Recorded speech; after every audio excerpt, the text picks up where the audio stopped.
Hey girl, I know you hurting. And the reason why I know you hurting, because I'm you and you me. And we've been through some things. So I am going to tell you my top two things to stop doing in 2025 so we can get over the hurt and actually heal. Y'all ready? Okay. So my number two thing to stop doing in 2025 is to stop looking backwards. Everybody say it with me. Stop looking over your shoulder. Stop looking back and trying to see what he's doing. And so we're not just talking about looking back at the relationship because it's okay to reflect, to think back, like, okay, where did I go wrong? What did he do wrong? I don't want to be cheated on, obviously. That's totally normal, totally within a reasonable thing to do to look back and see where things went wrong. That's not what I'm talking about. What I'm talking about is stop looking back, as in stop looking at his Facebook, stop looking at his Instagram account. Stop looking at his Snapchat. Stop posting stories and trying to see if he's looking at the story and see you looking cute in your bikini. Stop going out for the sole reason of being seen in your cute get 'em girl dress. Because that's the type of stuff that I used to do. So I'm just telling y'all to stop doing what I would do. Because I will put the tightest, cutest dress on and take a gazillion pictures just to see if he was going to swipe up on my story. Please don't do that.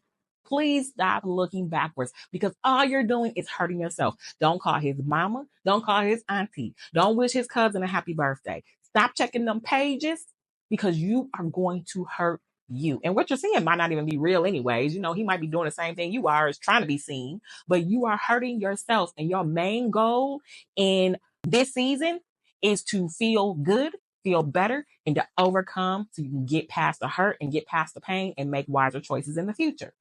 And so when we look back, what we're really doing is ripping a band-aid off of what has already started the healing process in our heart. So let's say you broke up 2 months ago and you've been crying and, you're doing horribly. And, then you start to feel a little bit better. And then you have a couple little setbacks and you go through all of that. And, you're feeling a little bit better. And then one day, y'all favorite song come on that y'all used to listen to together all the time. And you're like, I'm just going to go look at his Facebook page. And you go and look at his Facebook page and you see him hugged up with a girl. Oh my goodness. It's like pouring salt on your own open wound. Don't do that to yourself. Because here's the thing. You don't know who that girl is. That girl could be his cousin that you've never met before.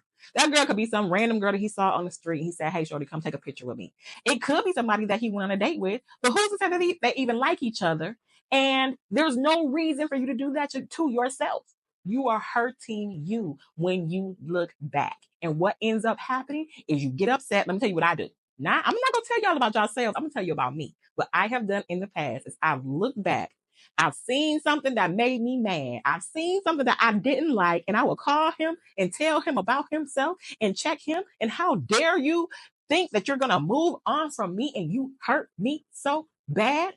And then I end up right back in the raggedy situation that I just freed myself from, all from looking back. It makes no sense. And you are hurting yourself. You're doing yourself more harm than good. So let it go. Let it go. And I know it's easier said than done. I'm not saying it as though it's easy. I'm saying as though it's necessary. Because if he wanted to change, he would have while you were in the relationship. He heard you when you told him 900 times all the things that he was doing that you didn't like. If he cheated on you, he did it on purpose. And he probably did it more than once. If he was going to stop cheating, he would have stopped already. And if there was anything else for him to say that was going to make it right, he would have called you and said it already. So you're creating instances where you have contact with him or with a family member, or where you call and check him and go off again about something that he's already done or already explained or whatever. It's only hurting you. It's not helping the situation. It's not going to make it better. I'm so serious when I say if he wanted to, he would. And he hasn't, so let's let it go. It's going to be okay. Stop looking back. Was it hurt? Absolutely. Can you get through it? Yes. Yes, you can. I believe in you. I've been there. You can get through it. So that's number two thing that we're going to stop doing in 2025. Number one thing we're going to stop doing in 2025. Y'all ready? We're going to stop healing in isolation. When I say stop healing in isolation, I do not mean go to Facebook or go to Insta and start telling all your business and telling everybody how he hurt you and he's such a horrible person and you can't stand him and you can't believe him and you hope he die and don't never see him again in your whole entire life, and his mama stank and that's why his house not clean and his baby mama is trash. That is not what I mean when I say heal publicly. We're not healing publicly in that way because that makes us look crazy. And it actually is. It's crazy when we do stuff like that. And we're not going to post subliminals or anything like that because that's just another thing to do for them to see it. And we really want them to apologize when we post subliminals. You can't make him live out the apology. So even though he uses words to apologize, it's not even helpful. So we're going to leave all that in the past as well. What do I mean by we're going to stop healing in isolation? What I mean is when we don't confide in anyone about the breakup, we don't let anybody know how hurtful it is, how damaging his words were, or even if it got physical, how the abuse affected you. You don't go to counseling or anything like that. What happens is you start off really, really good. You start off on fire. You're like, you know what? He's not going to treat me like this. I deserve better than this. I'm worth so much more than this. And I'm talking about myself. I'm not talking about y'all. I'm talking about me. But I'm you and you me. So I know you and I know you do this. And so we start off really, really, really, really strong because you are strong and you know exactly what to do. You're smart. Your mind is amazing. You know what to do. But your heart and your mind don't always work in tandem, right? They don't always work. They're not always on the same page. They're not always on the same level. So after time goes on, you are left with the love that you had for them. And you're sitting there with it and you're like, what am I supposed to do with this? Like it's here. It's here and it's not going anywhere. It's not budging and it's making me hurt and it's causing me pain. And then we start to do the number two that we just talked about and we start to look back and we start to go back.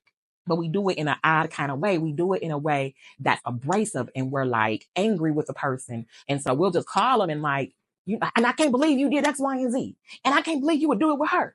And, we start to like throw all this stuff out there at them. And they do want you around. So they'll catch it most of the time. But what we want to remember is if they wanted to, they would. If they wanted to change, they would have changed within the relationship. If they wanted to not cheat, they wouldn't have answered for the chick that slid into their DMs. If they wanted to not put their hands on you, they would have gone to counseling and got help and made sure they didn't put their hands on you. All of the stuff that could have been done would have already been done before you reached your breaking point and you left and you got so upset and you got so strong that you were like, nope, I am done. They would have already done it.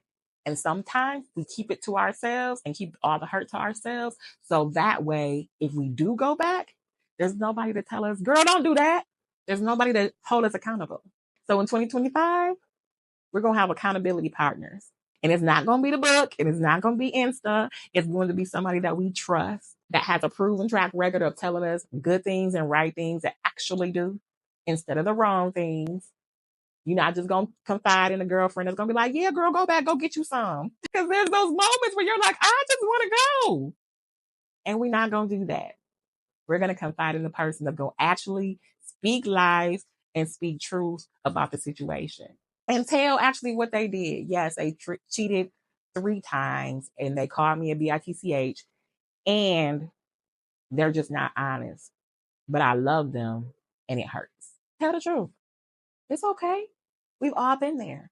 We've all been in a relationship with somebody. We love them and it hurts. And the only way to get through it is to go through it.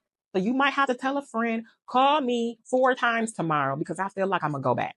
You might have to tell a friend, hey, can you bring dinner over for these kids? Because I don't feel like cooking and they making me mad right now. And I'm trying not to be a bad mom, but I'm really upset and I'm heartbroken and I'm sad and they keep asking me questions. Don't heal in isolation.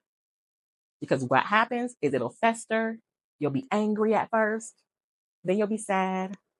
And then you'll start to live out this highlight reel of what the relationship was. And it's always like this fantasy of like, oh, we used to go out to eat. We used to have such a good time together.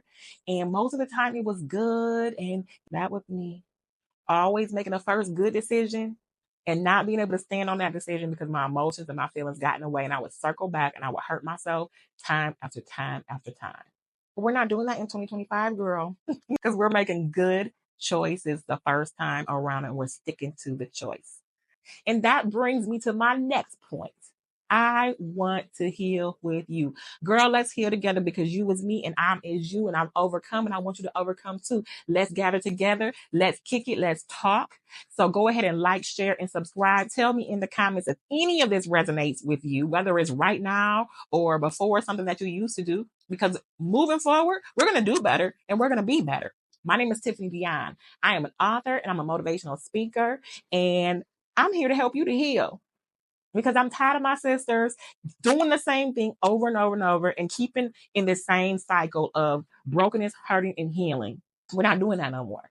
So, guess what? I have a memoir series. It is called Restore, A Lost Girl's Journey to Hope. I was kidnapped when I was 10 years old. I was ultimately sex trafficked as a young adult. Restore is the story of me being taken and the journey to being found again. But not only that, I want you to join my waitlist for my new book that is coming out on understanding trauma, because there's so many cycles that I repeated over and over and over again, but I didn't get it. It was like, it made no sense. I would want to do right and I would want to do the right thing. I would know the right thing to do, but I wouldn't do it because I was stuck in my feelings and stuck in my emotions because of what happened to me from a long time ago. And I kept doing it over and over and over again. And I want to tell you how I broke that cycle. So go ahead, join the wait list, click all the links, and I want you to heal and I want you to overcome, and we're going to do it together. Okay? Does that make sense? All right, you guys. I love you so much. Come back tomorrow. Share this with a friend because we're getting over this. We're going to stop the crazy. We're going to stop the insanity. All right? Have a great day. I love you. See you soon.